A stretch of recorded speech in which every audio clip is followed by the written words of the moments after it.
the Carmelo Anthony verdict, um, and just want to give my opinion on it. Even before the verdict, I already knew what was going to happen. And I'm not saying that the Most High said that he had told me this or anything. I'm just saying that, I mean, history repeats itself. We're in the land of our enemies.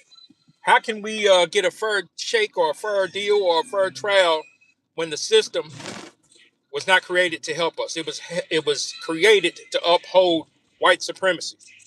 Let's just call it for what it is. When Thomas Jefferson wrote the Declaration of Independence in 1776, talking about we the people, they wasn't talking about the Negro, because the Negro was not considered people. The Negro was considered property.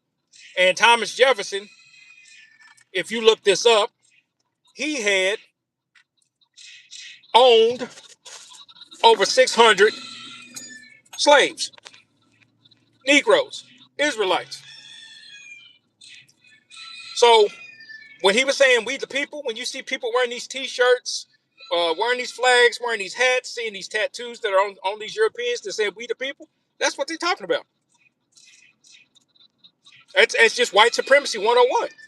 So Carmelo Anthony, being that there was a all-white jury in Texas, in the South, uh, it was no secret of the outcome. There was no secret whatsoever of the outcome. This furthermore shows that you cannot defend yourself. Uh, if the man is surrounded by a bunch of boys or whatever, you can't defend yourself. He felt that perhaps his life was in danger. You got 4 or 5 boys on one boy. He did with any, I guess, what any other person would have done in that situation. If you have a weapon, you feel that your life is threatened, and it's not a fair fight because you got 4 or 5 people surrounded you and on you. What do? He did you know what? I think I would have did the same thing. I'm not gonna lie to you. I'm not gonna even. I ain't gonna pull no punches. But this goes to show the white supremacy, the unjust rulings in these court systems. You can't get a fair shake. I saw a news interview where it said that the judge, I believe it says the district attorney, and the father of the boy who died were all buddies. So if the judge in the courtroom, the district attorney or prosecuting attorney, if hopefully I got that right, and the son and the boy who died's father all was buddies, what do you think the outcome is going to be? Do you think that boy would have got a fair trial? No. And let's flip the script. Let's say that 4 or 5 black boys jumped a white boy, and the white boy, and he sticks one of the black boys die. Y'all all know what the verdict is going to be. They're going to set the white boy free. Let's just call it for what it is.